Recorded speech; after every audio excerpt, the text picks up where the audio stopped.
ಎಲ್ರಿಗೂ ನಮಸ್ಕಾರ. ನಾನು ನಿಮ್ಮ cowboy Charith. Welcome to cowboy Charith YouTube channel. ನಿಮ್ಮೆಲ್ರಿಗೂ ಗೊತ್ತು, ನಾನು ರಾಮನಗರದಲ್ಲಿ ಒಂದು ಫಿಟ್ನೆಸ್ ಕ್ಲಬ್ನ ಮಾಡ್ತಾಯಿದ್ದೀನಿ. ಆ ಫಿಟ್ನೆಸ್ ಕ್ಲಬ್ಬಲ್ಲಿ ಗರಡಿ ಮನೆ ಮಾಡ್ತಾಯಿದ್ದೆ. ಗರಡಿ ಮನೆಯಲ್ಲಿ ನಮ್ಮ ಆಂಜನೇಯನ ಒಂದು ಮೂರ್ತಿ ಕಟ್ತೀನಿ ಅಂತ ನಿಮ್ಮೆಲ್ರಿಗೂ ಹೇಳಿದ್ದೆ. ಆ ಮೂರ್ತಿ ಕಟ್ಟೋದಕ್ಕೆ ಆ ದೇವರ ಆಶೀರ್ವಾದ ಯಾವ ಮಟ್ಟಕ್ಕಿದೆ ಅಂತ ಹೇಳಿದ್ರೆ, ಇವತ್ತು ಬೆಳಗ್ಗೆ ಒಂದು 9 o'clock ಹಂಗೆ ಪ್ರಯಾಗ್ರಾಜ್ ಕುಂಭಮೇಳ ನಡೆಯೋ ಜಾಗದಿಂದ ನಾಗಸಾಧುಗಳು ನಮ್ಮ ಆಂಜನೇಯ ಮೂರ್ತಿನ ಅಲ್ಲಿಂದ ತೊಗೊಂಡು ನಮ್ಮ ರಾಮನಗರಕ್ಕೆ ಬಂದಿದ್ದಾರೆ, ಅಂದರೆ ನಮ್ಮ ಪ್ಲೇಸಿಗೆ ತೊಗೊಬಂದಿದ್ದಾರೆ. ಸೊ ನಾನು ಏನಪ್ಪ ಗಟ್ಟಿಯಾಗಿ ನಂಬೋದು ಅಂತ ಹೇಳಿದ್ರೆ, ದೇವ್ರು ನನ್ನ ಜೊತೆಲಿದ್ದಾನೆ. ಅಂದರೆ ನನ್ನ ಹತ್ರ ಕಾಸು ಎಷ್ಟಿದೆ ಇಲ್ವೋ ಅಂತ ನೋಡಿ ನಾನು ಕೆಲಸ ಮಾಡಲ್ಲ. ದೇವ್ರಿದ್ದಾನೆ ಅಂತ ಮಾಡ್ತಾಯಿದ್ದೆ. ಅದೇ ಥರ ನಾನು ಯಾವಾಗಲೂ 3 ತಿಂಗಳಿಂದ ನನ್ನ ಫ್ರೆಂಡ್ ಆಕಾಶ್ ಅನ್ನೋರಿಗೆ ಈ ಥರ ಒಂದು ಆಂಜನೇಯ ಕಟ್ಟಬೇಕು, ಗರಡಿ ಮನೆ ಮಾಡಬೇಕು, ಅದಕ್ಕೆ ಕೇಸರಿ ಬಳಿಯೋದಕ್ಕೆ ಒಂದು ಆಂಜನೇಯ ಮೂರ್ತಿ ಬೇಕು, ಆಗ ಏನು ಮೂರ್ತಿ ಕಟ್ತೀನಲ್ಲ ಸ್ಟ್ಯಾಚು ಕೆಳಗಡೆ ಒಂದು ಮೂರ್ತಿ ಇಡಬೇಕು ಅಂತ ಕೇಳ್ತಾ ಇದ್ದೆ. ಯಾವಾಗಲೂ ಹೇಳಿ ಮಾತು ಅವ್ರು ಯಾವಾಗಲೂ ಹೇಳಿದ್ದಾರೆ. ಅವರು ಇವತ್ತು ನಮಗೆ ಗೊತ್ತಿಲ್ಲದಂಗೆ ಪ್ರಯಾಗ್ರಾಜಿಂದ ಇಲ್ಲಿ ನನಗೆ ತಂದು ಇಲ್ಲಿಗೆ ತಂದು ಕೊಟ್ಟು ಹೋಗಿದ್ದಾರೆ. ವಿಡಿಯೋ ಹಾಕ್ತೀನಿ, ನೋಡ್ಕೊಬನ್ನಿ.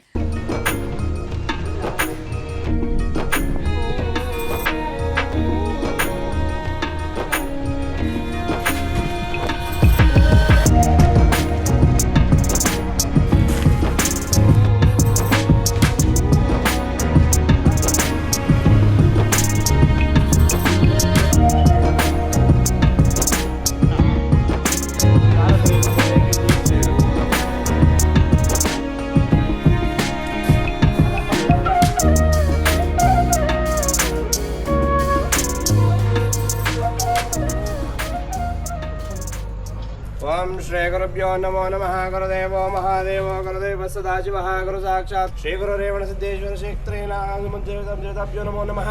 कुटुम्बवर्गस्य सर्वे जनाः सह कुटुम्बवर्गस्य सहोदरस्य सहबान्धवस्य क्षेमस्तरदर्गण्डतो श्रीवर्णार्थम् एकविधमानाय श्लोकदाते श्री गुरुवीराञ्जनेय स्वामी देवताभ्यो नमो नमः। क्षेत्रेण सिद्धेश्वर स्वामिने नमो नमः। हिरण्यवाद्रमदोः पूर्णं चिदाज मदभ्यो सानेकदा ब्रह्मोपार्तिम् श्री गुरु वीरांजनेय स्वामी महाराज की जय। श्री गुरु वीरांजनेय स्वामी महाराज की जय। जय नमः पार्वती जय महादेव।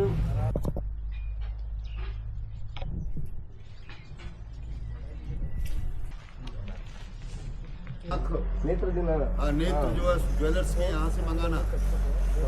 हाँ, बंद करके इससे पहले जो है इसको नीर में, दूध में, फ्रूट में, अन्नम में, और 3-4 दिन चलेगा ये प्रोग्राम। उसके बाद में स्थापना होगी। वो करने के आता है ना।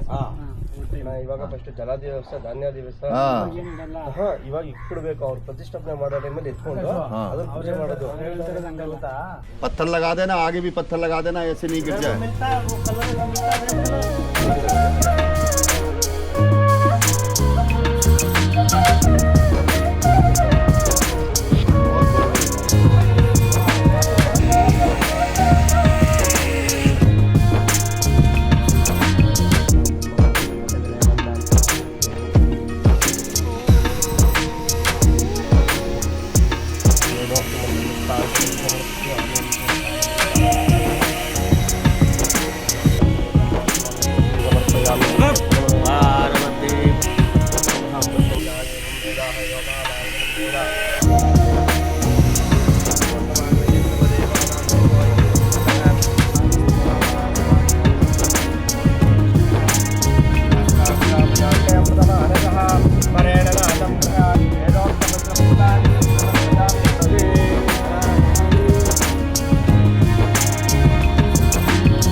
जय मेरी बेटी, भगवान खुद करते हैं।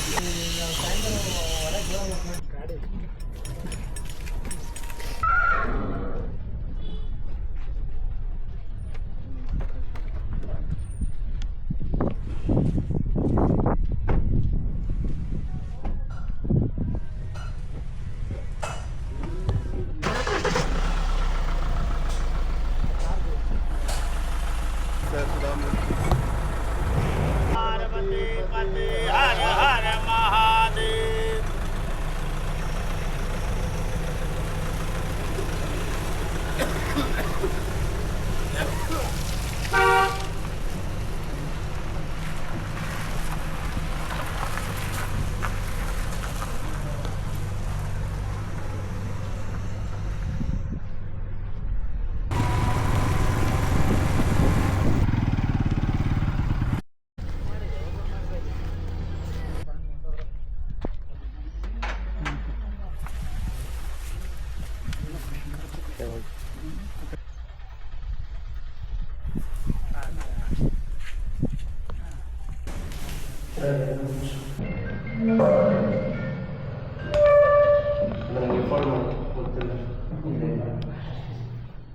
ತುಂಬ ಖುಷಿ ಆಗ್ತಾ ಇದೆ, ಯಾಕಂದರೆ ಆ ಇಷ್ಟು ದೊಡ್ಡ ಮೂರ್ತಿ ಕಟ್ಟಿದ್ರು ಬಟ್ ನಮ್ಮ ಆಂಜನೇಯನೇ ನನ್ನ ಜೊತೆ ಇದ್ದಾನೆ ಅನ್ನೋಷ್ಟು ಖುಷಿ ಇವತ್ತಾಗ್ತಾಯಿದೆ. ಯಾಕಂದರೆ ಅವರು ಅಲ್ಲಿಂದ ಅಷ್ಟು ಪ್ರೀತಿಯಿಂದ ತಂದುಕೊಟ್ಟಿದ್ದಾರೆ.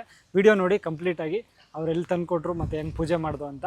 ಕೆಳಗಡೆ ಇವಾಗ ಏನು ನೋಡ್ತಾ ಇದ್ದೀರಾ ಆ ಜಾಗದಲ್ಲಿ ನನ್ನ ಇವಾಗ ಪ್ರಯಾಗ್ರಾಜಿಂದ ಬಂದಿರೋ ಮೂರ್ತಿ ಇರುತ್ತೆ. ಸೊ ಸದ್ಯಕ್ಕೆ ಇಷ್ಟು ಕೆಲಸ ನಡೀತಾ ಇದೆ. ಮಿಕ್ಕಿದ ಕೆಲಸಗಳು ಹಂಗೆ ಹೋಗ್ತಾ ಇರುತ್ತೆ, ಡೈಲಿ ಅಪ್ಡೇಟ್ ಕೊಡ್ತಾ ಇರ್ತೀನಿ. ಅದಕ್ಕೆ ಈ ಮಟ್ಟಕ್ಕೆ ಕಟ್ಟಿದ್ದಾರೆ. ಇಲ್ಲೇನು ನೋಡ್ತಾ ಇದ್ದಾರೆ ಈ ಪ್ಲೇಸಲ್ಲಿ, ಈಗ ನಾವೇನು ತಂದಿದ್ದೀವಿ ಆಂಜನೇಯನ ಮೂರ್ತಿ, ಇವಾಗ ನಾವು ಇಲ್ಲಿ ಬೆಳಗ್ಗೆ ಏನು ಪೂಜೆ ಮಾಡೋದು ಇಲ್ಲಿಂದ ಒಂದು 5 ಫೀಟ್ ಎತ್ತರಕ್ಕೆ ಕೆಳಗಡೆ ಮೂರ್ತಿ ಇರುತ್ತೆ. ಇಲ್ಲಿಂದ ಮೇಲ್ಗಡೆಗೆ 11 ಫೀಟು ನಮ್ಮ ಆಂಜನೇಯ ಮೂರ್ತಿ ಕಂಪ್ಲೀಟಾಗಿ ಬರುತ್ತೆ.